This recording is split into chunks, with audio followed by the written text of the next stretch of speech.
Is it? Right. Okay. So guys, we will start with this ethical issues. That's the way how we'll have new chemical entity and ethical issues. That's the start of it. So as you can see on the screen, we will talk about ethical perspectives, what exactly happened in the ethical section during its new chemical entity developments, and how did this lead to regulations which are defining for the development of new chemical entities, which finally goes on to become the drugs. So when you look in that perspective, what we have is the new chemical entities. When we define, these are substances which have shown a potential to alleviate diseases. Okay, I was stuck up now. Fine, okay, you can see it.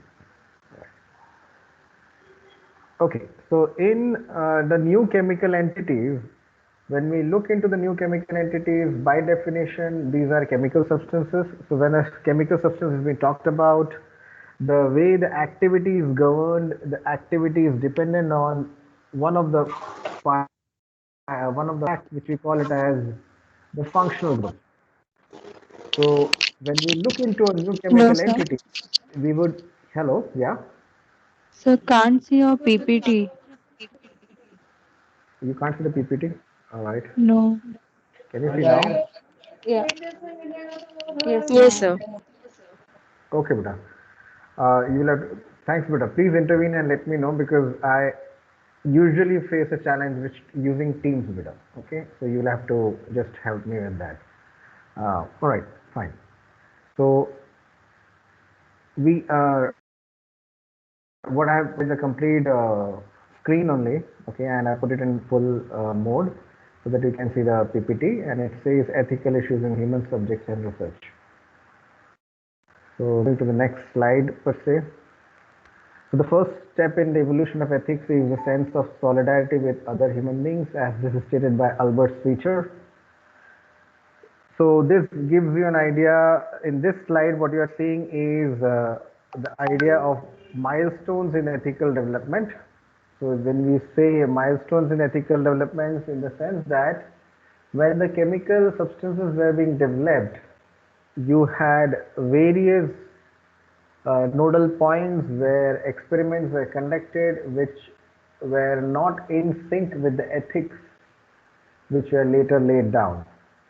The reason ethics were not being followed was justified for some or the other reasons at that time point. For example, when you say 1939 to 1945, Nazi experiments, so this was being done by the Nazi entities where they were wanting to find out if their soldiers can survive various natural but disastrous entities. For example, high altitude and for example temperature. That means if you are put into sub-zero temperature, how long can a human body survive?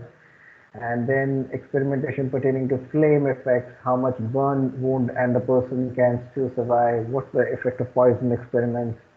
These are the done experiments done by Nazi group or Nazi followers.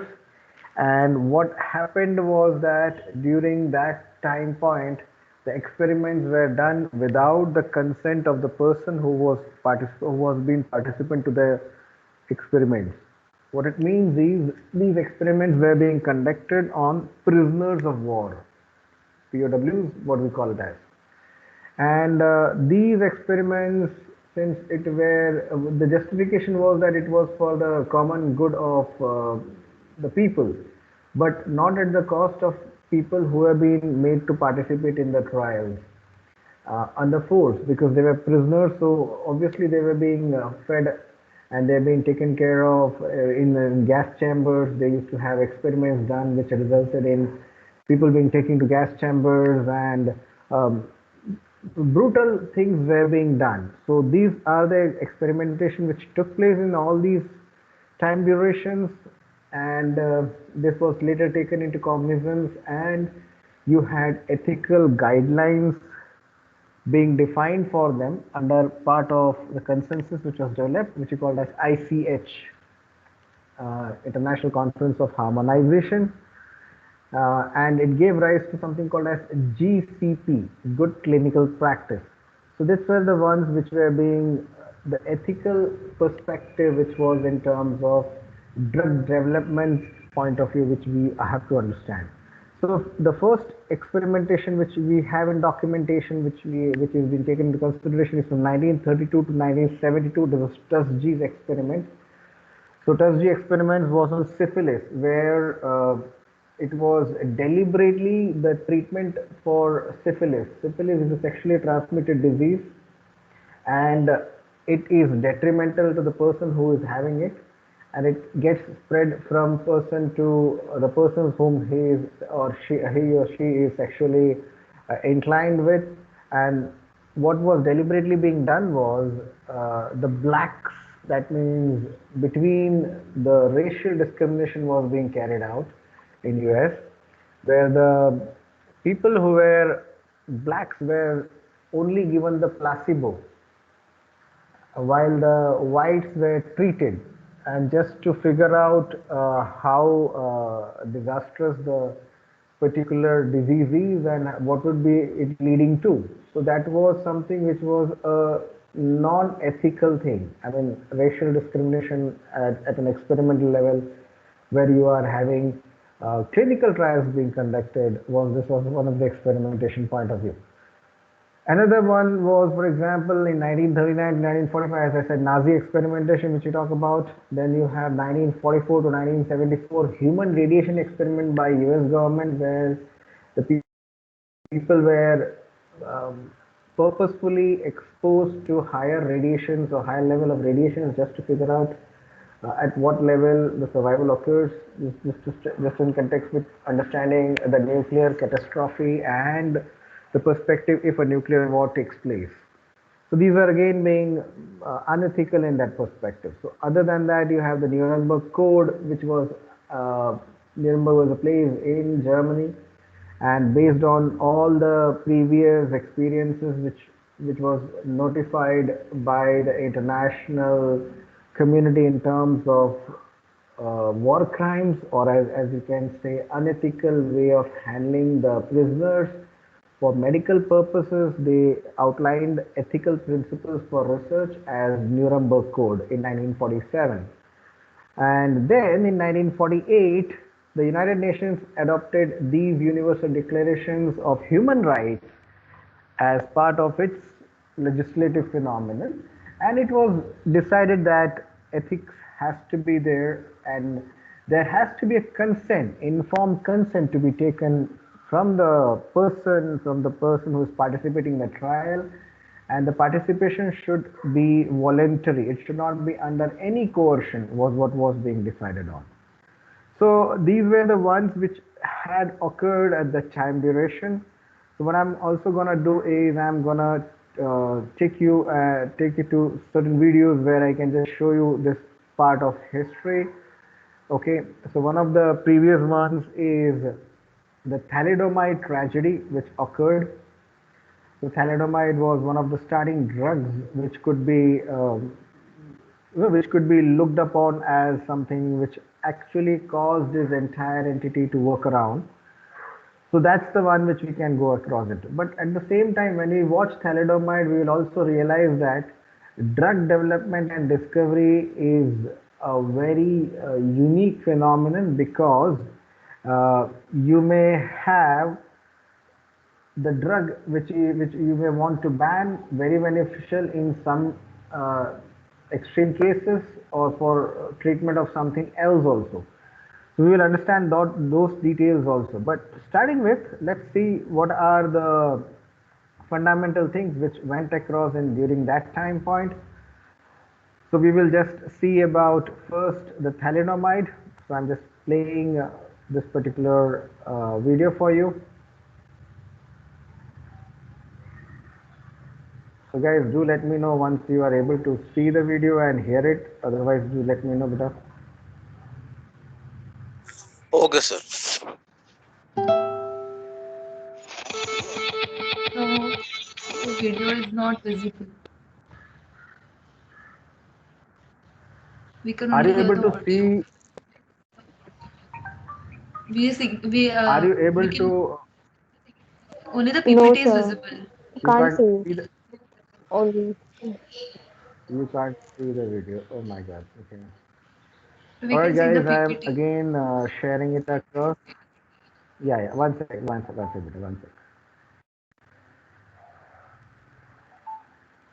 Okay, I understand this. So, all right, now. One sec, guys.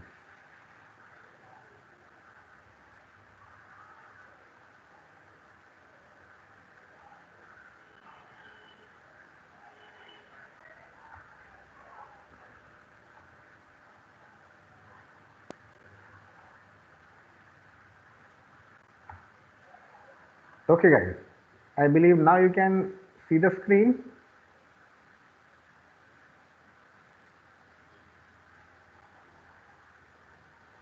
Yes, Yes, yes, sir. sir. Yes, sir.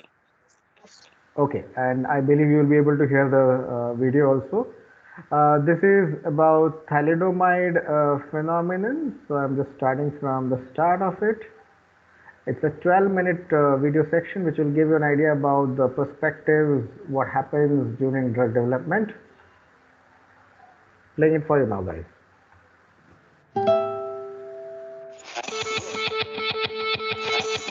Afternoon. I have several announcements. Every doctor, every hospital, every nurse have been notified. Every woman in this country must be aware that it's most important that they check their medicine cabinet and that they do not take this drug. In the early 1960s, no drug struck more fear into the hearts of pregnant women One of the most horrifying episodes in medical history. than thalidomide.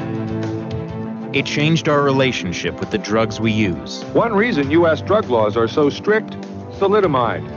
and became an example of what many saw as corporate greed at its worst. British thalidomide children so far have not received any compensation from the rich company that made the drug which crippled them so brutally. But this dark chapter is only part of thalidomide's enigmatic story, one that continues to reverberate today. I had used up every other alternative when I took thalidomide.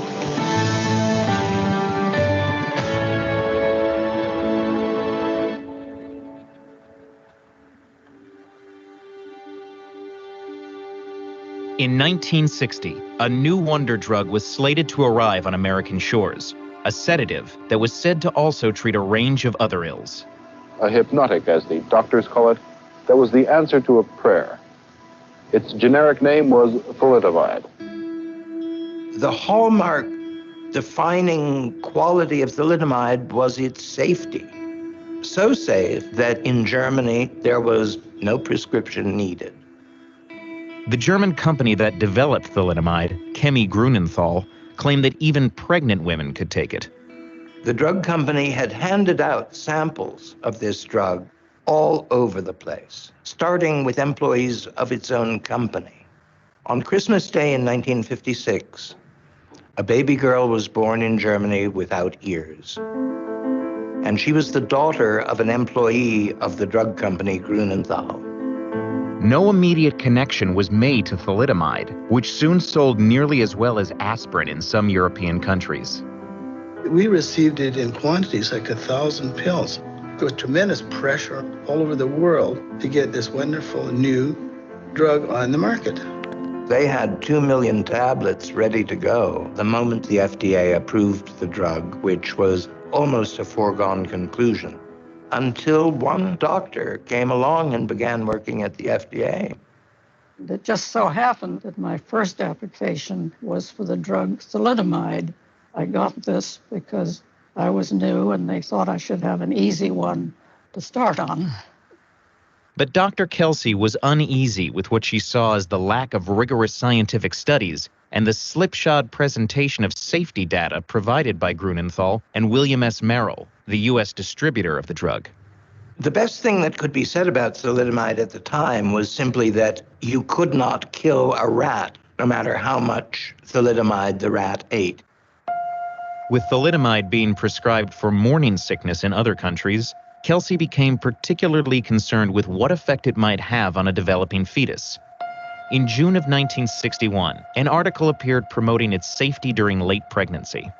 It was allegedly written by a Dr. Ray Nolson, but in fact, the article was written by the medical director of the drug company. About 6 months later, long-ignored evidence became public in Germany, linking thalidomide to a rash of birth defects. Although hundreds of thousands of pre-market samples had been provided to American doctors, Dr. Kelsey's stubborn delay of the drug's approval for more than a year had prevented a similar scale of tragedy from unfolding in the United States. Dr. Kelsey was absolutely a unique hero in American history. But thalidomide's reach continued to be felt across the rest of the world, including in Trinidad and Tobago, where Giselle Cole was born. When I came along, I'm a firstborn, and they were a young married couple. I mean, I was never unloved or not wanted or anything like that. But I would be foolish to think that it was easy for them. My disability is, the official term is phocomelia, coming from the Greek meaning shorter arms or flipper-like. I think people always expect that I would have been angry. And I'm certainly not angry and never have been. Long discussed but seldom implemented, major regulatory reforms were finally forced on the pharmaceutical industry following the thalidomide scandal. For some time, President Kennedy has tried to get Congress to approve new controls, but without much success. Now, with the thalidomide scare, most of the opposition has melted. Largely the same FDA guidelines that we live under today were created in the immediate wake. These regulations were too late for thalidomide's thousands of surviving victims across the world, who soon became the story. Philippa Bradbourne is one example. Her mother rejected her. 10-year-old Carl Davies leads a relatively normal life for a boy without arms. Another young mother, her husband, her sister, and her doctor are charged with the mercy killing of her deformed infant. I'm one of the lucky ones in that my parents were adamant that I was their daughter, and their daughter first before anything else, and it was treated as such. Many were put in homes because they just didn't know what to do. Some families battled with doctors to have amputation of fingers and toes and whatnot to accommodate these prosthetics. Many families were broken irrevocably. Instead of quickly settling, the drug companies dug in, with Grunenthal originally arguing that the children's deformities were caused by everything from nuclear fallout to botched home abortions. Anything but thalidomide. It was a very long and difficult process. Most cases were eventually settled, but litigation continues, with some survivors saying the original settlements cannot cover the cost of their specialized care. Grunenthal didn't apologize to its victims until 2012, 50 years after the tragedy unfolded. They issued a statement saying that it has taken them the 50 years to come forward to say anything because they were shocked. They don't have a right to be shocked. The shock doesn't belong to them. Despite all that thalidomide's victims endured over the decades, they could long take solace in one simple fact. Thalidomide is now banned everywhere. The now banned thalidomide. The drug was banned in 1962. And I would have liked to have seen it never used again. There's a tremendous amount of luck in science. It's almost like an Easter egg hunt. In 1992, while conducting research into macular degeneration, ophthalmologist Robert D'Amato began his own hunt. This one to find a pill that might restrict blood vessel growth. I started searching for drugs that cause some sort of damage to a fetus, a birth defect, and at the top of this list was thalidomide. Although thalidomide had been banned around the world, unbeknownst to many, the drug was later made available for limited humanitarian use, thanks to a chance discovery. In 1964, a doctor in Jerusalem was taking care of a patient who had such severe leprosy that he was in pain and couldn't sleep. He decided to treat the patient with thalidomide to see if it would help with the sleep, and began to notice that there was also improvements generally in the leprosy. After much trial and error, Dr. D'Amato finally had a similar breakthrough when he demonstrated that thalidomide could starve blood flow to cells, a discovery that held the potential for treating cancerous tumors. The people that really understood the results were excited because we had a tool that we didn't have before. But the knee-jerk reaction was, this is a dangerous drug, no one would ever want to use it. There was thousands of victims that still remain. There had been a promise that thalidomide would never be developed again. We had to make a decision what position we were going to take. Many would have thought and expected that we would have been screaming, no, no, no, no, no. But following a surge of reports about promising studies, that's not what happened. We are nervous. We are, of course, frightened and dismayed. But we realize that this is not a perfect world. Thalidomide is back. The Food and Drug Administration says thalidomide will be the most restricted drug ever distributed. Female patients taking the drug will even have to submit to pregnancy tests. Since then, thalidomide has gone on to combat a surprising variety of diseases, from tuberculosis and Crohn's disease to multiple sclerosis and symptoms of HIV and AIDS. And D'Amato's hunch about the drug's effect on cancerous tumors paid off in a groundbreaking treatment for certain types of the disease. Thalidomide and its derivatives have become the primary treatment for multiple myeloma. It's a very fine line that I walk, and many of us walk, when we think about thalidomide in today's world. Clearly, you can see what it has done to the thousands of us who are still on this earth. But if it provides some kind of assistance, help, relief of suffering, then I cannot, in good conscience, be opposed. Brenner, who saw thalidomide's curative powers firsthand after being prescribed it for a deadly skin disease, says that the drug's circuitous history tells us a great deal about the accidental nature of drug discovery. It's kind of surprising, I think, to most people to learn that drugs are, in fact, developed and then become, as they're called, a drug in search of a disease. When you have a drug that has a powerful activity, whether it's negative or not, that powerful activity could be used for something good if you could figure out what that was. But for all its benefits, the scientific rehabilitation of thalidomide has come with a heavy cost.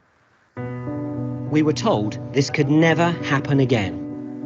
In Brazil, where the drug is used extensively to treat leprosy, researchers report that thalidomide children continue to be born, as many as 100 since 2005 by one recent estimate.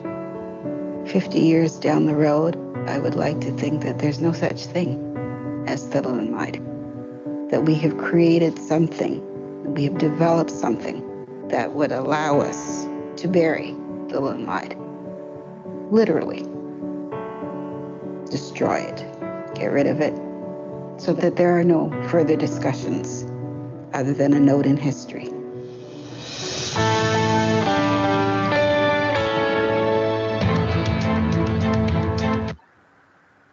So guys, you have seen the video, and it gives you a very good message of two aspects.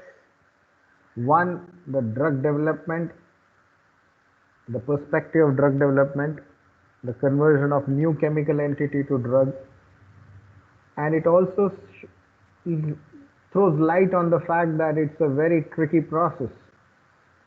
So the chemical substance which is of very good use somewhere can also be a very detrimental product, just like thalidomide. At the same time, the thalidomide, which is a detrimental product with proven point of limb loss in the congenital time point, is also one of the best curative drugs in multiple myeloma, that's the cancer. So it's a fine line which we work on, the fine line which we are traversing through. So this fine line makes ethics one of the most important phenomenons at the same time. It gives us a view of how we should be looking at drug discovery. And that is the reason why we have the topic new chemical entity and ethical issues going hand in hand, just to have a view of it. Your thoughts, guys? Any comments from you guys? Was the video good enough to throw this light? Are you able to understand the bits of drug Yes, development? sir. Okay, so any Yes, sir. thought process from your end? Do you think we should ban the thalidomide drug or we should continue with the drug? What do you think? Go So ahead, you guys. you Please have do say. you will have to continue with the drug. Sir, we should work with the any alternative. Uh, any alternative can be a better option, sir. It is my thought, sir. Good. That's also, I mean, both the points which you mentioned, both of you are correct, Beta. Yeah, you have to continue the drug for the reason that for multiple myeloma and certain cancers, we do not have any other treatment as of now. And as you have said, buddy, that's correct. We still need to find out some alternative for this drug because in Brazil, where it has been used for severe cases of leprosy, lepromatous leprosy cases, uh, the drug has been used widespread without looking into this aspect that it congenitally causes limb loss. So we need to have some other drug so that or some other class of compound in place which should be able to treat the particular perspective of myelomas without affecting this part. So that's the baseline of drug discoveries as we know or as we understand, guys. Okay, guys, fantastic. So I'll continue with one more video just so that we can discuss on things further. Just one more video, guys, and then we will come back to the. You may have heard about the man we are going to talk about today in our. So I'm not changed it. I think you are able to see the video per se, beta, and the sound Yes, is sir. also clear. Yes, sir. It Okay. is Yes, sir. visible and So audible. yeah, this is beta about a Nazi doctor. Nazi doctor. I was telling about you the Nazi scientists, the Nazi group. So these were German guys who had certain beliefs of superiority, and they used to call themselves as Nazis. So in that, you have a very famous, detrimentally famous doctor called Joseph Mengele. So this will take you to understand what happened during Nazi times. What was the scenario? What was gas chambers? And how can people be so, so bad at doing something? So this will give you an idea about what happened during Nazi time points and how certain experimentations were done without taking into consideration ethics. Playing for you guys. Other shows, but today we will give you the full rundown of who he was. Have you ever heard about the Nazi T4 euthanasia program, which more or less gave what it called mercy death to people not fit to work, such as mentally ill people in asylums? Or what about the rape of Nanking, where as many as 200 to 300,000 unarmed Chinese civilians were killed by Japanese soldiers? It's even reported that 2 Japanese officers had a killing contest to see who could kill the most people in one day, but only using a sword. It's thought 20,000 women were raped, including children and the aged. These are some of the tragic moments in history perpetrated by monsters. But today, we'll focus on one brute alone. In this episode of the Infographic Show, Joseph Mengele, the Nazi psycho doctor. Dr. Mengele, aka the Angel of Death, was born on March 16, 1911, in Günzburg, Bavaria, Germany. His dad had a company called Firma Karl Mengele and Son. Joseph had 2 younger brothers, Karl and Alois, but of his actual childhood, little is known. As he grew older, he studied 2 disciplines at university. He took a degree in philosophy at the University of Munich, where it said he was heavily influenced by Alfred Rosenberg. It's written that this mentor was one of the main influences behind Nazi ideology, including theories of race superiority. Mengele also earned a degree in medicine at Goethe University in Frankfurt.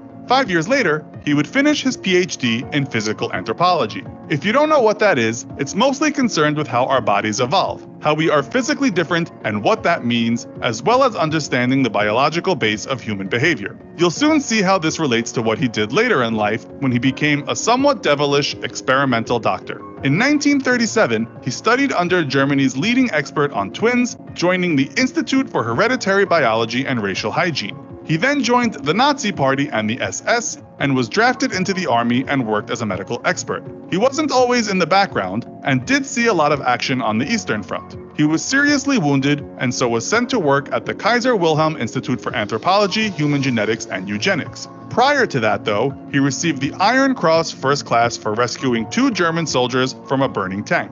That same year, he was sent to work at Auschwitz, and this is where he made his name as the Angel of Death. Part of his job at Auschwitz was to look at those that were sent there and make the decision if they were fit to work or not. If they weren't deemed good for work, they were sent for execution in the gas chamber. Those selected for the gas chamber were by no means all disabled. They could be healthy children, the old, or even pregnant women. It's said that many of those that worked with him on these selection committees were highly disturbed and distressed by this horrific job, but some reports say Mengele took great pleasure in looking up and down his new cast of visitors. Some reports state that he would whistle songs while making the decision. What he really was interested in, though, was twins, and with all those people being led to the camps, he found quite a few of them. So what exactly did his job entail besides selecting people for the gas chamber? Well, he was also responsible for testing the gas that killed people, which was a cyanide-based pesticide called Zyklon B. He would also work on trying to find a cure for a gangrenous bacterial disease called Noma, which had hit one of the camps. How did he do that?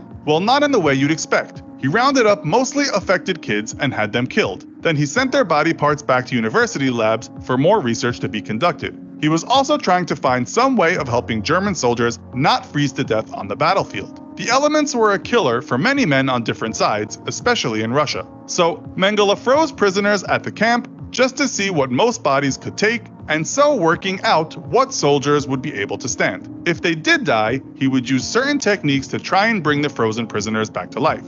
These are his lesser-known experiments, though. He is more infamous for his fascination with eye color and other experiments based on genetics, which according to reports were to refine the master race. One of the things he did was to inject dye into children's eyes to change the eye color. It seems this was very painful and sometimes made the children blind. They would often get killed anyway, and Mengele would collect their eyes. It seems the experiments were related to seeing how generations passed on eye color, and as you know, the Germans favored blue eyes. He was very interested in the aberration when twins have 2 different eye colors. According to one writer that later wrote about this, in June 1943, I went to the gypsy camp in Birkenau. I saw a wooden table. On it were samples of eyes. They each had a number and a letter. The eyes were very pale yellow to bright blue, green, and violet. There are numerous theories as to why he concentrated so much on twins, but many experts believed it was related to improving the German race by trying to create a way for German people to have more twins, preferably racially superior twins. What's so strange about this man is that so many people in the camps seemed to like him, saying he was always smiling and very charming.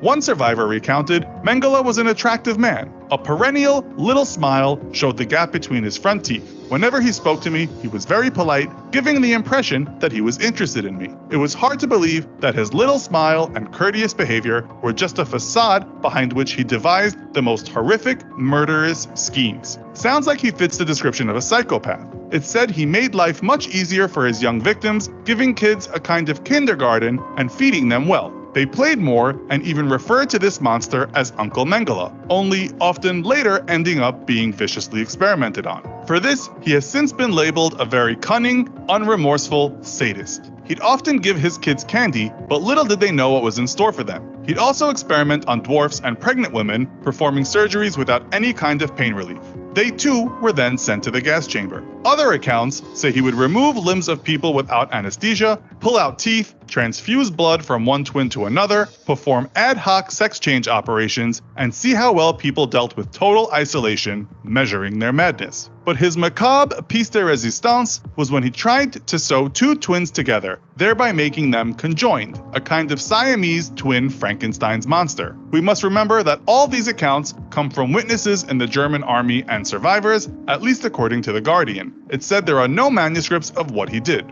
As for the worst experiment, Ava Moses Kaur, a twin herself, later recounted some horrors after she was rescued from the camp. She said the gypsy twins had their blood vessels and organs connected. They screamed in agony all night, she said, and then they died 3 days later from gangrene. Another survivor interviewed on TV many years later said, "They were two of my pets, Tito and Nino. One of them was a hunchback. 2 or 3 days later, an SS man brought them back in a terrible state. They had been cut. The hunchback was sewn to the other child, back to back, their wrists back to back too. There was the terrible smell of gangrene. This seems to be the lowest point of all the ordeals." After the war, Mengele went on the run, even working for a time as a farmhand. He ended up getting a visa under an alias and escaping to Argentina. His wife didn't want to go, so she left him. He worked as a carpenter, but the Argentine government has since said he also worked illegally as a doctor, especially performing abortions. He was talked about many times during the Nuremberg trials, but most thought he must be dead. Nonetheless, this was one very wanted man, and he became part of what became known as the Nazi hunt. Mossad spent years trying to track him down, but did not succeed. He died in a swimming pool in Brazil in 1976 from a stroke. One thing we do know is that life got hard for him, with The Guardian saying he lived in poverty most of the time. They know this because 87 letters were released from a São Paulo police archive. It seems he never repented and remained a racist, though he did say that so many Jewish people were successful because they didn't interbreed much. In the letters, he also says he feels no regret about taking away unworthy lives. Mengele's son Ralph always said he didn't agree with anything his father did, but did say he just couldn't abandon him. He visited his dad in the 70s in São Paulo, saying he was a frightened, hounded creature, full of fear, depressed, and thinking often of suicide. Now there's some dark karma for you. So, what do you think about Mengele's experiments? Let us know in the comments. Also, be sure to check. So this was the story of Joseph Mengele, and this was about the Nazi experiments. So you guys have heard what all experiments he used to do. So the experiments used to be varying from experiments which were done for ice freezing, just to know how the human body would respond to extreme cold temperatures, to color changing of eye, to using gas chamber with Zyklon B, and that's the way how it is. So these were all unethical measures taken which can't be justified for any ethical purposes of human development. But this is what had happened, and this guy, for example, because of the racist superiority, they used to call them as Nazis. They did not felt any remorse for it. So these are the things in history which gave rise to the part where ethics is being looked into now. Your thoughts, guys? So you at least got to know what Nazis were, and how the experimentation took place. And you also realize that it's not only Nazis, there are many other places where these sort of tragic incidents did occur. And that gives rise to the ethical issues, which were being controversial ethical issues, which finally gave rise to the development of human ethics defined by the world regulatory bodies in conjunction, which is called as International Conference of Harmonization for Good Clinical Practice. Okay guys, your thoughts please. Hello, you there guys? Yes sir, we are there. Okay, so I mean, why am I showing the video? Because there's one point which I'll be very frank with you. One thing is I can just go on with PPT, but you will not remember a story to write down an answer which you would require to write down when it is an examination point of view. At the same time, stories make you remember, things more preempt to it. For example, when you want to write about ethics, you want stories of what had happened. So you know about ethics, you can write a very long story of Joseph Mengele. Then you can write about thalidomide, because it's known to you what thalidomide does as a drug development point of view. That was something which was not purposefully done. But Joseph Mengele's experiments were the ones which are purposefully being done with all entities which were being thought about. Right guys? So taking you to another of the story, just in case for understanding. The one which we read about now, what is Nuremberg Code, what is TUSG experiment, and what is ethical data collection. Okay. So we will look into and understand what is Nuremberg Code, TUSG experiments, and ethical data collection point of view, from perspective understanding, which will also entail to make you understand that today when Facebook is taking data, it is against the human norms. The ethics do not allow anyone to take a data without taking a consent. So you will understand that perspective too towards the end of this particular video.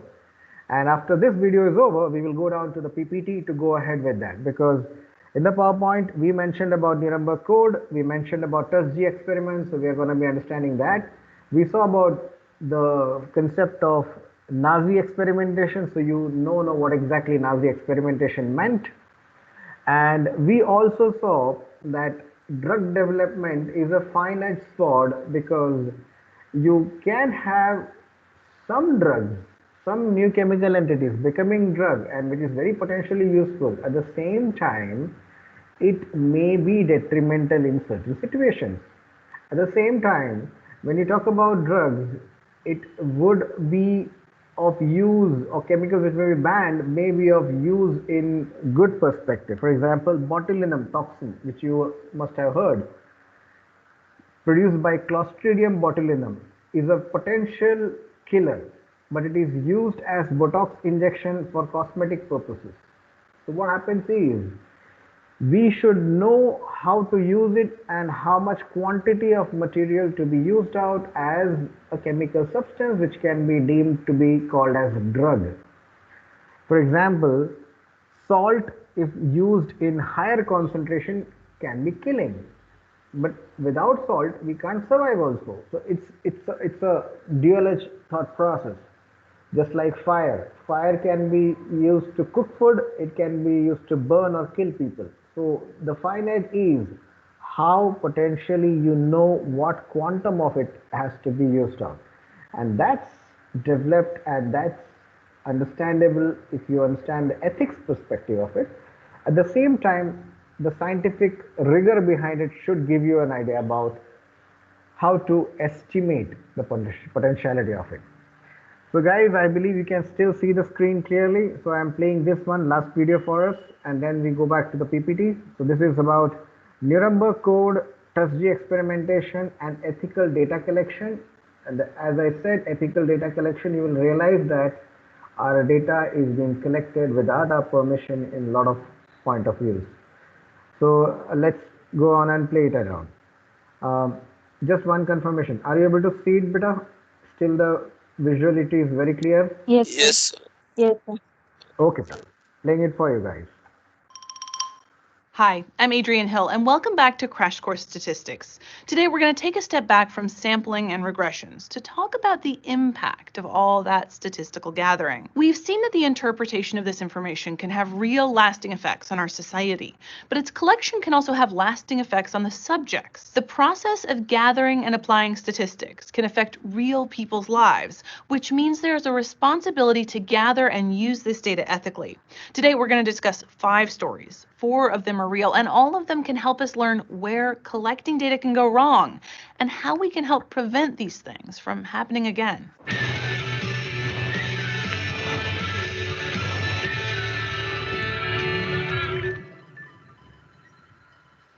Our first story begins in 1822, when a young fur trapper named Alexis St. Martin got shot in the stomach when another trapper's gun accidentally went off. The wound was serious, but a local army doctor, William Beaumont, was able to stabilize St. Martin through a series of presumably painful anesthetic-free surgeries. But Dr. Beaumont couldn't close the wound, which left a small hole called a gastric fistula that allowed access to the stomach. St. Martin was out of a job, since it's hard to be an active fur trapper with a hole in your stomach. So he signed a contract to become a servant to Dr. Beaumont. In addition to traditional chores, St. Martin participated participated in all sorts of experiments at the whim of the doctor. Beaumont used the gastric fistula to study how the body digested food. He made huge strides in the field, including exploring the influence of mental disturbance on the process of digestion and correcting the long-held belief that the stomach digested food by grinding it up. When in 1838 the two finally parted ways, Beaumont spent the last 15 years of his life pleading with St. Martin to come back.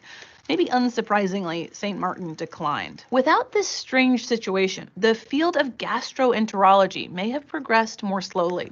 In fact, St. Martin's fistula was an inspiration to Pavlov, who used fistulas in dogs during his famous classical conditioning experiments. But all this progress came at a cost to St. Martin and also to those dogs. One of the most important ethical considerations in research is whether humans who participate are able to feasibly say no. People with little power, resources, or money can be coerced into participating in experiments that they're uncomfortable with. Most research institutions have a committee called the Institutional Review Board, IRB, which oversees all the research at that institution to make sure that it's ethical. Voluntariness is one of the most important things that they check for. This prohibits people with undue power or influence over us from asking that we participate in a research study. For example, your boss or professor is limited in how they can ask you to participate in a research study because you might feel that you have no choice, that you have to participate. Otherwise, they might fire you or give you a failing grade. Ethical research needs to be voluntary, at least in humans. Animal rights activists argue that since animals cannot volunteer for a study, we shouldn't use them. In addition to their voluntary participation, subjects should also know what will happen to them during the study. This was not the case in 1932, when the Tuskegee Institute began a 40-year-long study on over 600 black men under the guise of free medical care. So guys, what you are now going to be seeing is the Tuskegee experiment, which we talked about. The men were secretly enrolled in a study to observe the long-term progression of syphilis. Over 300 of the men enrolled had the disease, but researchers failed to treat them with anything but fake or innocuous medicines like aspirin, even after it became clear that penicillin was a highly effective treatment for the disease. Late-stage symptoms of syphilis include serious neurological and cardiovascular problems, yet the Institute allowed the study to go on. Some wives and kids also contracted syphilis. In 1972, public outrage caused the study to close down when news of unethical conditions was leaked to the media. In 1951, at the same time the Tuskegee study was running, a poor tobacco farmer named Henrietta Lacks went to Johns Hopkins Hospital in Maryland and had cells from a tumor collected without her knowledge or consent. These cells were used to grow a new cell line called the HeLa line, which scientists used to do in vitro experiments. The cell's ability to thrive and multiply outside her body made the cell line useful to researchers. It's still used today for medical research, lending itself to cancer and AIDS research, as well as immunology studies, like the one that led Jonas Salk to discover the polio vaccine. And in 1955, HeLa cells were the first human cells to be successfully cloned. Over time, the cell line and the discoveries it facilitated became extremely lucrative for researchers. But Lacks and her family didn't receive any financial benefit. These studies So, but HeLa cell lines is another one which you have seen and which you also have used. I have also used during my experimentation time points. So it is from a person, from Henrietta Lacks, who visited John Hopkins, and she had cancer, and these cancer cell lines were taken off, and they were grown artificially, and they are still used worldwide as the standard cell lines. So ethically, if you're using a part of maybe a dead tissue or maybe a tissue which has been separated from a particular person, you are still responsible to give the information and the benefits to that person. So that is still not being done. So these are cases where science is benefited, but the ethics is not in picture. So these are the ones which we are understanding as the ethical issues which gave rise to what you have the current regulatory norms, which are very stringent and stiff. Still, there are a lot many things which still happen. So let's see further. emphasize the need for informed consent. Subjects have the right to not only receive all the facts relevant to their decision to participate, they have the right to understand them. Many institutions require that information must be presented clearly and in a way that's appropriate for the subject's comprehension level. Even children whose parents are legally allowed to consent for them must get an age-appropriate explanation of what will happen in the study. This is incredibly important because it respects the dignity and autonomy of the subject, allowing them to stop research procedures at any time. That incentivizes researchers to design studies with more acceptable levels of risk. In all three of those stories, the research procedures didn't have any benefit to the patients. In 1947, the Nuremberg Code was created in order to establish guidelines for the ethical treatment of human subjects. One of the main tenets is beneficence, which not only requires that researchers minimize the potential risk to subjects, but also requires that the risk should be outweighed by potential benefits to the patient and the scientific community. The Nuremberg Code was created and implemented after the Second World War, during which horrifying experiments were conducted on prisoners in Nazi concentration camps. The Nuremberg Code lays out 10 principles to which modern-day studies still must adhere. These 10 principles stand as the basis for much of current research ethics and include things like voluntariness, informed consents, and beneficence. But as we settle into the age of technology, the application of these ethical principles can become more cloudy. Our last story here isn't real, but it illustrates the complexities of research ethics in the digital age. In the 7th season of the hit show Parks and So guys, till here was what gave rise to something called as the Nuremberg Code, which was the fundamental one, which was developed in 1947, which was based on all the previous informations and experimentations, and based on that there were the pointers which were being identified. The most important pointers was informed consent, and that too voluntarily and not via any coercion. Second was beneficence, which was in terms that the person who is participating in the trial should have some benefit. So a person who is participating in a particular clinical trial or a perspective of any particular part where his or her information, materials, or substratums, that means when you call about body parts or anything which is being used, it has to have a permission being there and a particular financial benefit to it, or at least a consent benefit should be there. The another one was, as it grew in more legal terms and understanding, there was the starting of intellectual property rights, IPR, coming in part.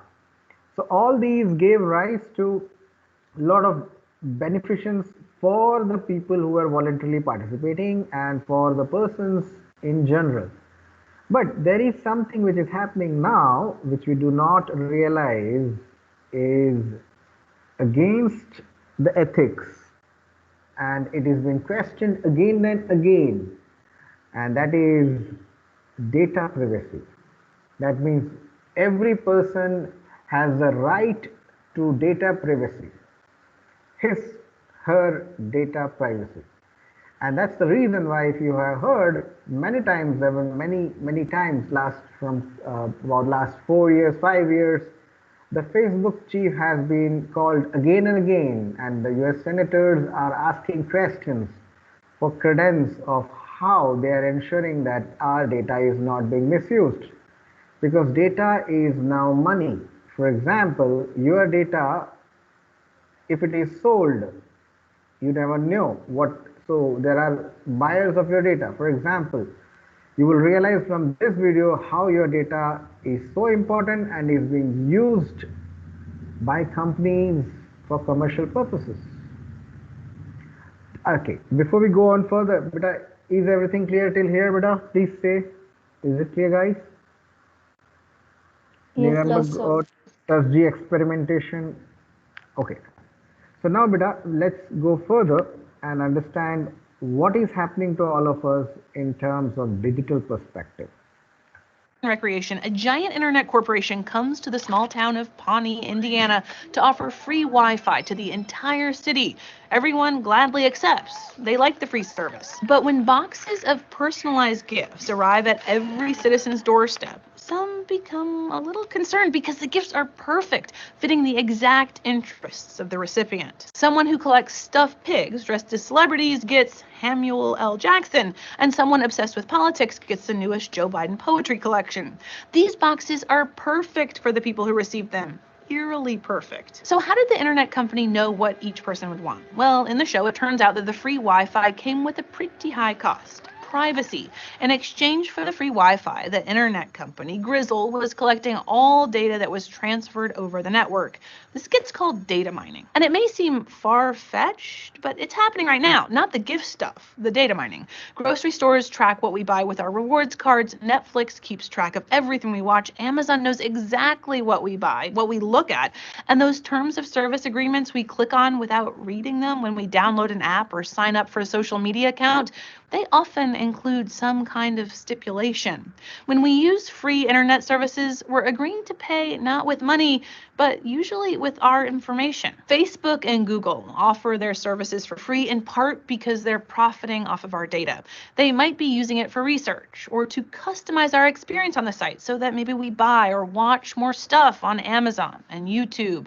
They also use it to sell targeted ads, giving advertisers the opportunity to select exactly the type of people who are going to see their ads. And sometimes the way these ads are targeted can be pretty unethical. For example, companies discriminating based on age by specifying that job ads should only be shown to young people. Data is being used in ways that affect every facet of our lives. But since we're still in the beginning stages of this huge influx of digital information, we get to see the progression of ethics in this area unfold right in front of us. The laws that will protect your data and privacy and mine, like the Nuremberg Code protects participants in scientific experiments, are still being written. And many of the same concepts are coming up. For example, using the internet, using Google, social media have become so entrenched in some societies that it's almost impossible to hold a job without them.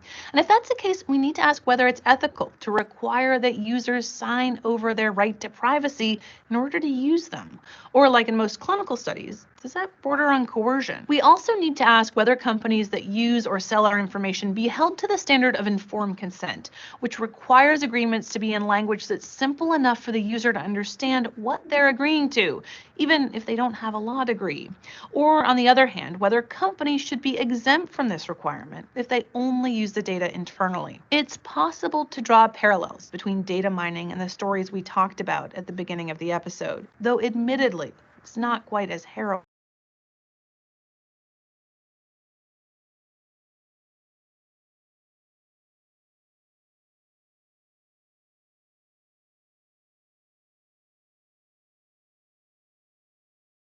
Connected world. And we might not be getting all the information we need to consent in an understandable way, similar to how Henrietta Lacks was not informed why her cells were being taken or what they'd be used for. These situations are obviously not exactly the same.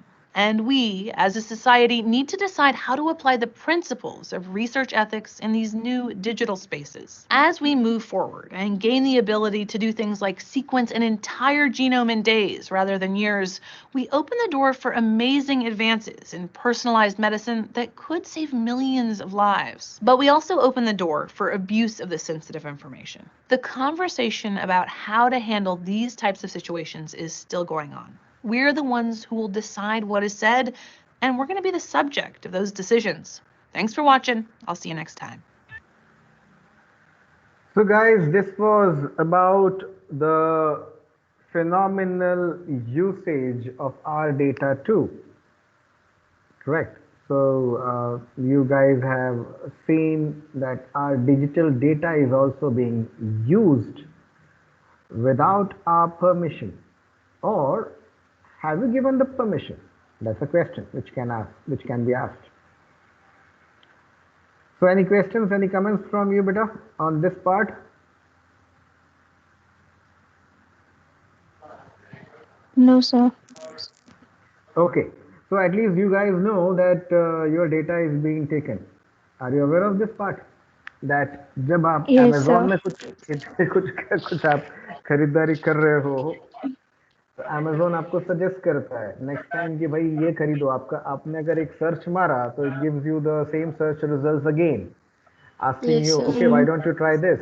Why don't you try that? So what they are doing is they are having incursions on the data privacy part with us. Okay. So these are the things which people are looking for ethical issues as of now, right? Where we are consenting to usage of this particular technology at the cost of data privacy. Okay. So for example, here also, while we are talking and presenting, this meeting is being recorded. By joining, you are giving consent for this meeting to be recorded. That's the privacy policy, which is being there. So when you say, okay, if you dismiss it, they will not allow you to go further. So what is happening is here we are being coerced to agree to consent to phenomenons which is still ethically questioned. So these are the things which we have to understand from ethical perspective of it. Okay, guys. So these are the three videos which were of relevance to you, which was in terms of making you understand from the drug development perspective, the ethical perspectives shown to you. So now I take you to the PPT perspective now. Again, back to the PPT, which we will go ahead. So just one sec, guys. I just stop sharing and I'm again resharing now to the PPT perspective.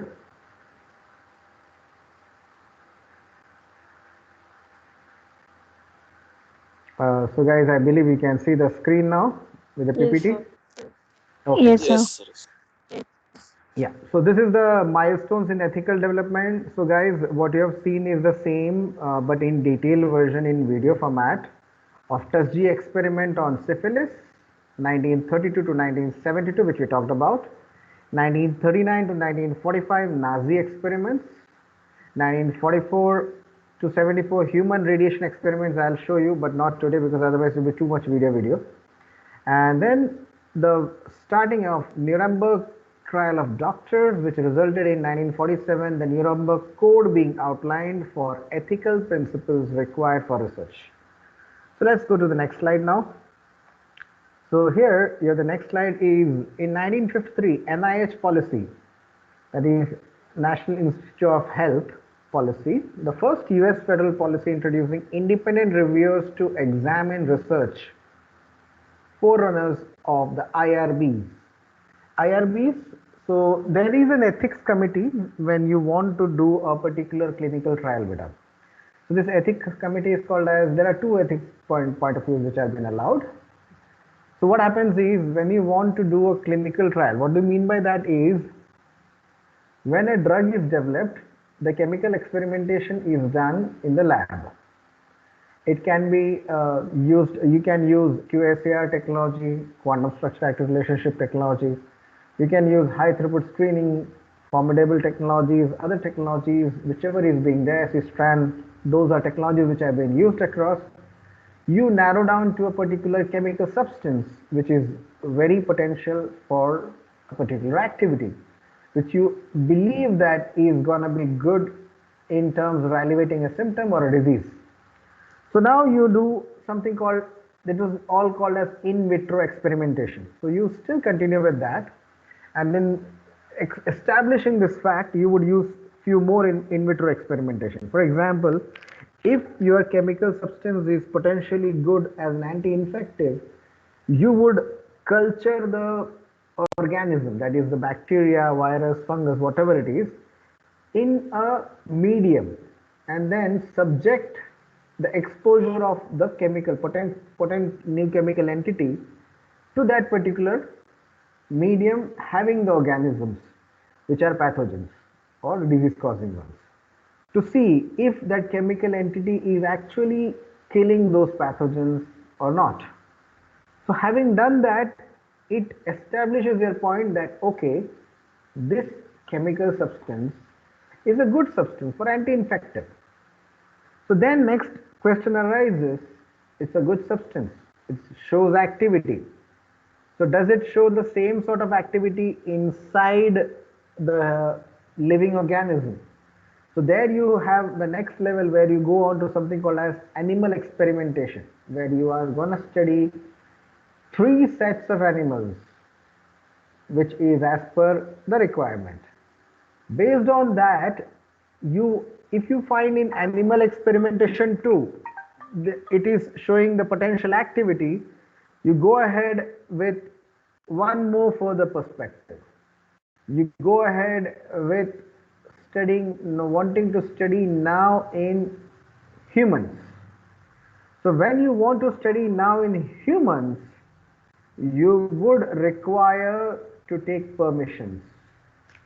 So when you want to take permissions, you would want to say how much is the dose which you are going to be going to give to the human, and we will not be allowed to go directly and give the chemical to a diseased person. We will have to first show the safety of the drug or safety of the chemical entity, prodrug, which you can say, by giving it to healthy volunteers, which is nothing but the BABA approach. All right. So you want to see bioavailability, bioequivalence, and you want to know about whether it is safe in healthy volunteers or not. Based on that only, you would be permitted to go ahead and give it to disease patients. So when you want the drug to be first studied in humans, which is called as FIH, first in humans, the first perspective is that you have to have a standard operating procedure, a procedure in which you would mention how you are going to do that, and then has to have an approval of that procedure. So that procedure, when it is written down, is called as clinical study protocol or a protocol, and that protocol needs an approval from a committee, and that committee is called as the ethics committee. So the ethics committee can be of two types. One is independent ethics committee, we call it as IEC, or it can be an institutional review board, IRB. So these are the two entities which has been approved. So here the mentioning of the point number 2 is examined research and forerunners of the IRB. So that is institutional review boards is what you will be referring to. Is this clear to you guys? Please say yes if it is clear to you. Yes, sir. Yes, sir. Okay, thank you. Thank you, madam. Thanks so much. So based on IRB forerunner point of view, we need to know that the ethics committees are well versed with the development processes and they are unbiased. So in 1963 to 1966, there was a study which again took place. Now this is after the formation of ethical principles in 1947. This was a study being carried in Willbrock. So Willbrock study included studying about hepatitis research. So you know hepatitis is a killing disease. Hepatitis in normal terms we refer to as jaundice, in Marathi called as kavel, Hindi called as pilia and stuff like that. That's a symptomaticity you're talking, where you say urine becoming darker yellow colored and stool becoming white colored, and this is because of liver being infected by a virus. Now that virus can be hepatitis A virus, it can be hepatitis B virus, or it can be hepatitis C virus. And this virus can be transmitted by orophycal route. That's the one which is known. So orophycal route means by fecal contamination of anything which you're eating, it can transmit, and that can be primarily water or food. So this was the thing which was the Willbrock experimentation. And now if you look at the way how human deteriorating mind works, is that the study was done on mentally retarded children. That means children who will not be mentally in a sound situation to understand the implications. So these mentally retarded children were on purpose fed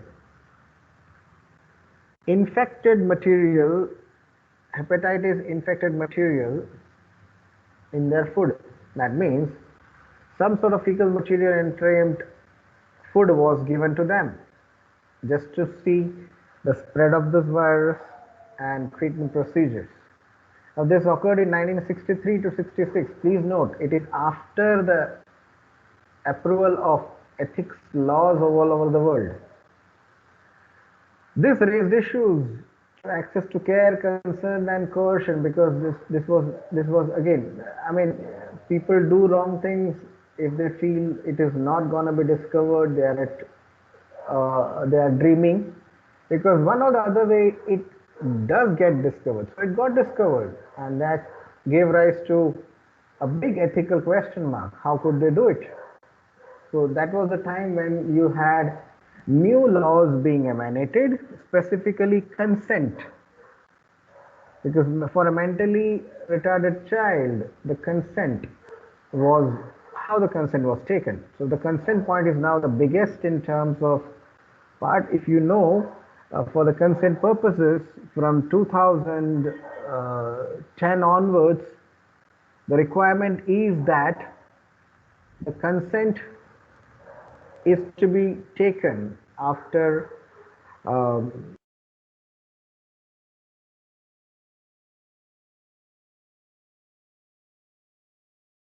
and while they are being done, the consent is being taken, it has to be ensured that the entire process is being recorded, video recorded, and that video records have to be have to be kept in due for 14 years, so that it can be auditable or it can be checked if it is needed to. So that much tough regulations have come in because of these sort of things which had occurred. So these are the ones which we have understood as the ones which gave rise to these problems, these perspectives which happened. Then in 1964, there was Declaration of Helsinki, International Agreement on Recommendation for Ethical Conduct of Medical Research, with the new modifications and new way of thought process or regulations added onto it, based on 1963's Axis point of view. So still, if you realize that we had seen one experimentation which was going on simultaneously all this while from 1932, and it was still 1972 that public exposure of Tuskegee syphilis study occurred. That means all this duration while the regulations were being made, being implemented, this was slowly moving on. The Tuskegee study was on. So you can see the reason why ethics becomes really more powerful and the legal perspective enhances, because this was still taking place. So if humans plan to be unethical, it's a very difficult thing for them to be ethical. So 1974, first federal protection for human subjects research participants came into existence, and that was in 1974. After realizing that 1970 till 1972, this was what was happening at the back end. So these are things which we understand as the ethical development milestones which occurred. So did it stop after 1974? No, there were other studies which are still going on. So you had things which worked on 1979, where they prompted 3 principles for research for Belmont report. Okay, and then in 1980 we have the FDA bringing in the regulation as 21 CFR Part 50 for human research. So CFR stands for Code of Federal Regulations. 21 is a series and 50 is the one which is a number where it is for human research.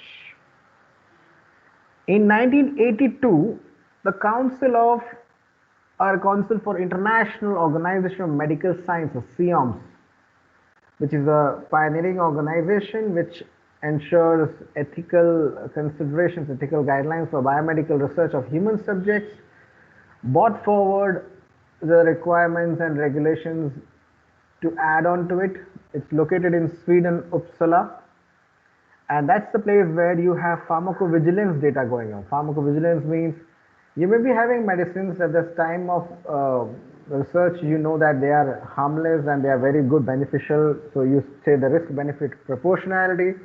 However, later if it is found that if those medicines only become detrimental in a long duration, how to know it? So this is called pharmacovigilance. So the pharmacovigilance data goes down to these agencies and SEOM's format. In 1985, US Public Health Service Task Force on Women's Health issued reports encouraging inclusions of women in research. Now, till the time you had women not being participant of trials based on the Human Ethics Committee observations, reason there was no bias point of view. The reason was in human beings, the pregnancy phenomenon is being attributed to human females.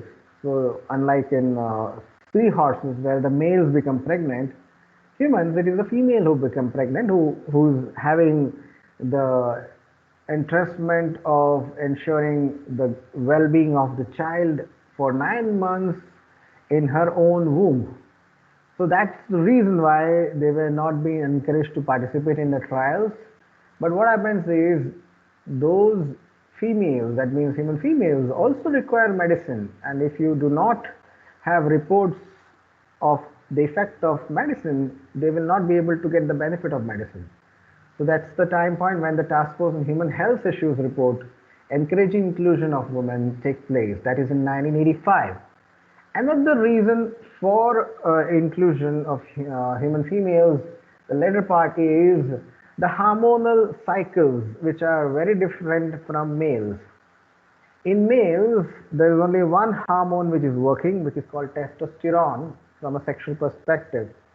But when we look at the human female, there are 4 hormones which are instrumentally working. Guys, would you like to tell me what are the 4 hormones? कौन से 4 hormones है बेटा जो human females में हैं, responsible हैं, बोलना चाहोगे? एस्ट्रोजन सर, एस्ट्रोजन है, Yes, प्रोजेस्टेरॉन, yes बेटा, प्रोजेस्टेरॉन, very good, fantastic. हाँ, दो एंड दो द आपने अदर टू बराबर, एस्ट्रोजन और प्रोजेस्टेरॉन 2 बराबर, और 2 है बेटा, Luteinizing और 2 है hormone बेटा. and follicle stimulating hormone. Perfectly follicle right. Stimulating hormone, Perfect. Luteinizing hormone and follicle stimulating hormone, follicle LH and stimulating FSH. Hormone. Perfect बेटा, ये 4 हार्मोन, करेक्ट. तो बेटा ये 4 हार्मोन्स का इंस्ट्रूमेंटलिटी है when we consider human females, क्योंकि ये चारों हार्मोन्स फंक्शनली रिक्वायर्ड होते हैं और इसके लेवल्स आपको अगर जैसे मालूम है मेंस्ट्रुअल साइकिल के हिसाब से इसके लेवल्स वैरी होते हैं बेटा.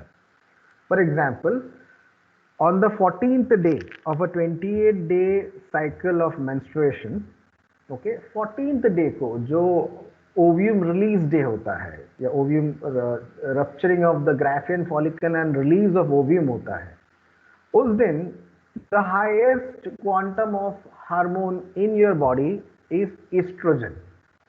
तो ईस्ट्रोजन का हाईएस्ट होना, पीक होना जरूरी है, तभी आपका रिलीज फिनोमिनन होता है. That's one thing. Luteinizing hormone also goes up higher in that part, but then you have lower level of progesterone, lower level of the one which is follicle stimulating hormone. So what happens is these variations of hormones and the chemical moieties in your body makes it that drug interaction levels change. यानी कोई drug है जो आपके इस particular compound से interact करता हो तो उसके बारे में इंफॉर्मेशन नहीं मिलता है. तो ये सारे रीजन के कारण we had to have the inclusion of females in active research, but only ensurity was to be done was during the trial period the female should not get pregnant because congenital couldn't be mapped up at that time duration. Then in 1990, Society for Women's Health Research came into existence, which was to underline these issues and to understand how well can a human female participate ethically without being coerced or without being affected by these symptoms.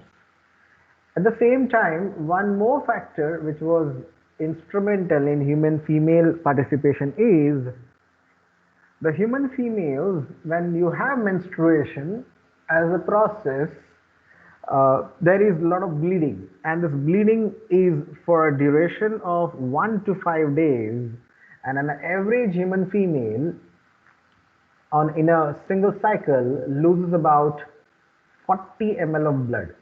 40 ml of blood, not at one time, maybe in a duration of 4 days, maybe duration of 5 days. Now that's something which is a bleeding which is occurring out. So certain compounds can enhance bleeding or enhance bleeding perspective, or maybe it can curtail it. Now these are things which again you can't mask out or unmask out until and unless a human female is participating in the trial.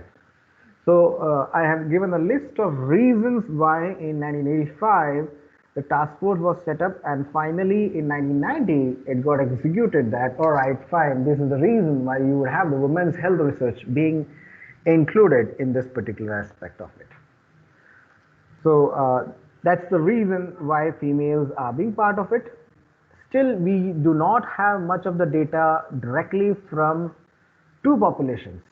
One is pediatric, that is the population which is infants and children which are less than 3 years of age. And the second one, geriatric population, which is about 80 years and above. So what happens is we still have the conducive data of an active person between the duration of pubertal time point till the late onset of old age, but not beyond that. So up to 60 years you have that inclusion being there. So these two are the other vulnerable populations which are being there. So these vulnerable populations are still being considered vulnerable and not being taken into account during trials for participation purposes. But the data which is collected is based on the retrospective data, where if they are taking the medication, the pharmacovigilance reports are being used to understand the safety of the drugs.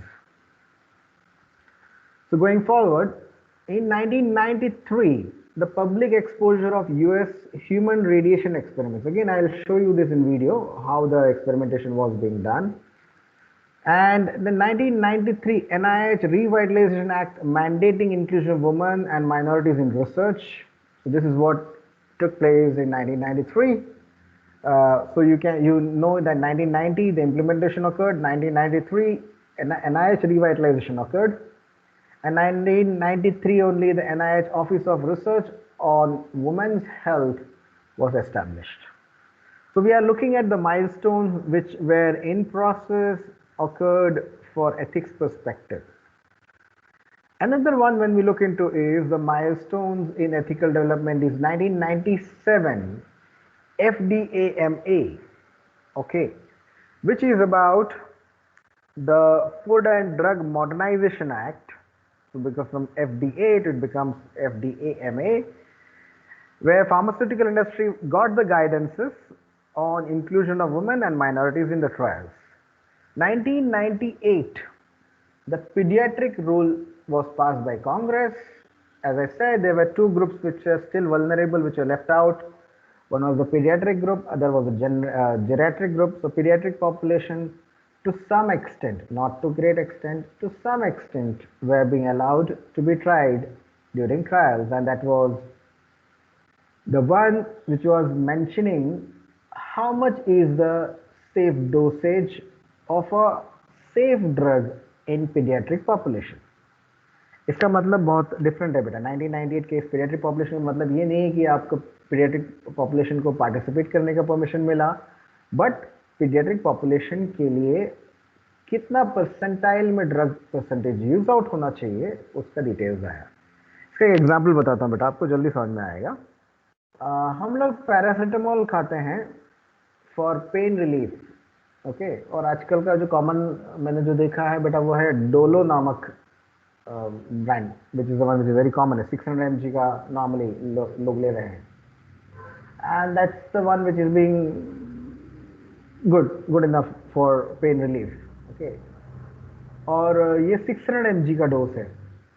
Another one which you take is from aspirin से लेके Disprin से लेके about, so this is ranging from about 350-500 mg to 600 mg dose.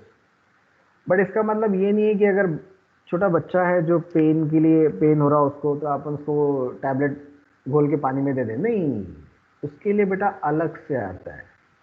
उसके लिए जो अलग से आता है, स्मॉल डिसोल्यूशन फॉर्मेट में डिसॉल्व किया हुआ स्मॉल क्वांटम ऑफ पैरासीटामोल आता है, और उसका परसेंटेज भी कम रहता है। एट द सेम टाइम वो ड्रॉप्स है, कंड्यूसिव ड्रॉप्स है जो बच्चों को दिया जाता है। कॉस्ट भी ज़्यादा आता है as compare, but that's a pediatric one. तो पीडियाट्रिक्स के लिए यानी बच्चों के लिए अलग से डिफाइन करके लेबल करके डालना was the requirement from 1998. Hope beta this is clear to you. Example भी clear है बेटा? Yes, sir. Okay, thanks beta. Then 2000 में further publicized ethical abuses जो report किए गए from the perspective of use of biological entities में vaccines के context में, बाकी चीज़ इसके context में OHRP establish किया गया, which was standing for Office of Human Research Protections. क्यों? क्योंकि इसमें biological entities में there was something called as gene therapy बेटा, which is working on. अगर आपने सुना होगा तो gene therapy is where you would be injecting the stem cells of the persons, either adult stem cells जो आपने निकाला है person से, या फिर cord blood जो पहले से स्टोर किया हुआ था during the birth of the child, and it is been used now as stem cells for injectable purposes. In both the cases we require to see that it is safe, because stem cells at those levels have also been shown to be sometimes mutagenic. That means cancerous होने के chances भी देखे गए हैं. तो वो point of view से OHRP establish किया गया 2000 में, and ethics is been looking still on the biological perspective. Okay, so these were the ones which are the milestones बेटा which had occurred. So are the milestones clear to you guys? Yes, sir. बहुत लंबे milestones, good. Okay guys, so next what we go into something called as Belmont's report. So Belmont report says, जब ये 2000 में OHRP बना, उस time पे more emphasis हुआ. The National Commission on Protection of Human Subjects of Biomedical and Behavioral Research said about 3 basic principles for research. Now these 3 basic principles are what is the concept behind Belmont's report. So the first one is respect for persons or individual autonomy, which says information necessary to make a decision must be presented to the individual. Risk benefits of participation should be explained to that person in simple language. This information should be necessarily understood by the patient, subject, or the volunteer here who is participating in the trial. And at the same time, the participation has to be ensured is voluntary, not under coercion. Not under coercion का मतलब भाई कोई person है, for example बता, coercion can be indirect coercion also. Boss अपने employee को बोल रहा है, भाई ये देखना, ये पार्टिसिपेट करने वाला है क्या तू. Now he is asking participate करने वाला है क्या तू, but the point is when he is asking, it's a coercion, because now the employee will feel if I do not participate, he will do something bad in terms of my appraisal, my financial perspective and stuff like that. So he will participate not under free will, but under a coercion. So this is what Belmont report looks into. Participation must be voluntary. It should not be under coercion of any sort. Next is beneficence beta. The first was respect for the individual or autonomy. Second is beneficence. Benefit to the participant. Now here, who decides whether there is a benefit or not? Well, the benefit decision has to be by the participant. He has to be provided with the information and let him or her decide whether he would want to participate or not. So the beneficence has to be in line with few of the things. These are paternalism, pregnancy, life-threatening illness. So beneficiaries can be, for example, some sort of an intervention like in vitro fertilization, IVFs, are helpful for paternalization and pregnancy. So it's a gain, it's a benefit. If a person is suffering from AIDS or cancer, which is terminally at the terminal stages, that means non-treatable terminal stages where death is for sure, then being participant to the trial is beneficent, because maybe this drug may become a wonder drug for your treatment, just like how we saw thalidomide in our previous video. In the first video where we saw thalidomide was helpful in myeloma cases. A myeloma is cancers which are non-treatable, absolutely non-treatable ones. So they are the ones where it is gonna prevent angiogenesis, new blood vessel formation. So that's something which is beneficent part of it. Risk and benefit should be equitably distributed among different populations, due unto others. That vulnerable population has to be identified and that has to be communicated also. Then when we look into the vulnerable population, you have to have some regulations for that. So what is a vulnerable population? So for example, the vulnerable population is an example where you say military 1944 to 1979, when they had radiation experimentation which was being done. So examples are being given. So radiation experimentation was done in soldiers only. Mustard gas and levisite were being used in soldiers only, because in military the vulnerable population is more, because in military if your commander is commanding you something, you have to follow it. Otherwise it is mutiny. So that becomes a real problem. The example is another one, Venezuelan equine encephalitis virus as well as the nerve gas, VX. Operation White Coat, where it was exposure of tularemia, anthrax or Q fever, bacterial point of view. So the 1994 Congressional Review says Department of Defense has demonstrated a pattern of misrepresenting ranges of various military exposures that continues even today.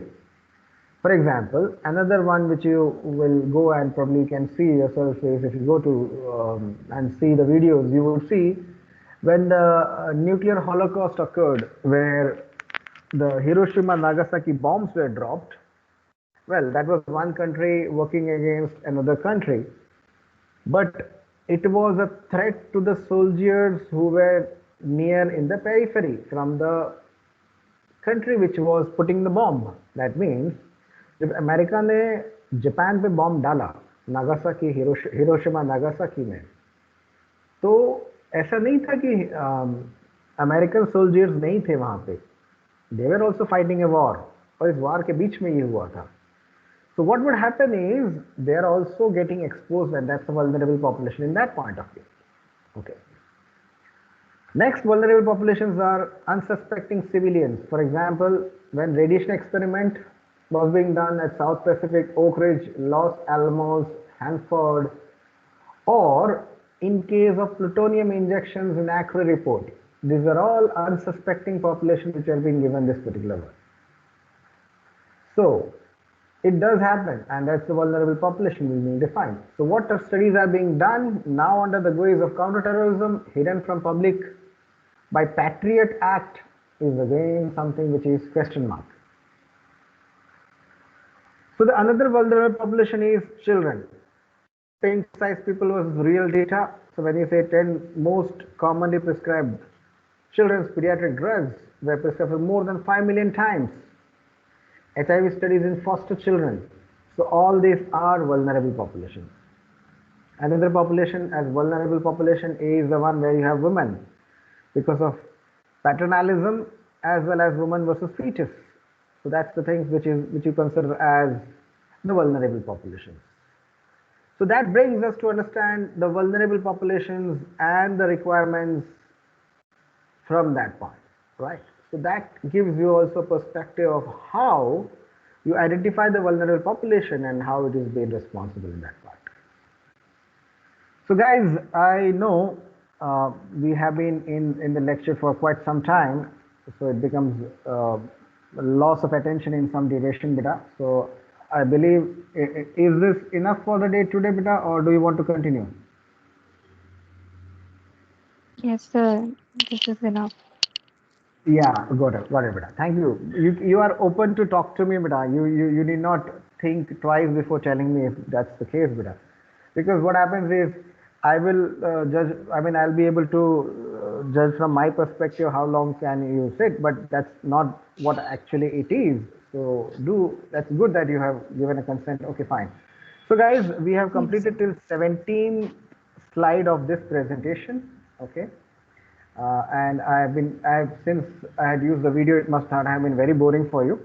So we will continue from the 18th slide onwards, which is about the daily encounters of ethical considerations in the next lecture, beta. Okay? Okay, sir. Thank you so much, guys. Do you have any Yes. questions, guys, which you can ask me right away? I can just finish off in 1 minute, whatever questions you have, and then I can just say goodbye to you for the day today. Any questions from you guys? No, sir. So I believe everything is clear to you guys. No, sir. No. Yeah, okay, sure.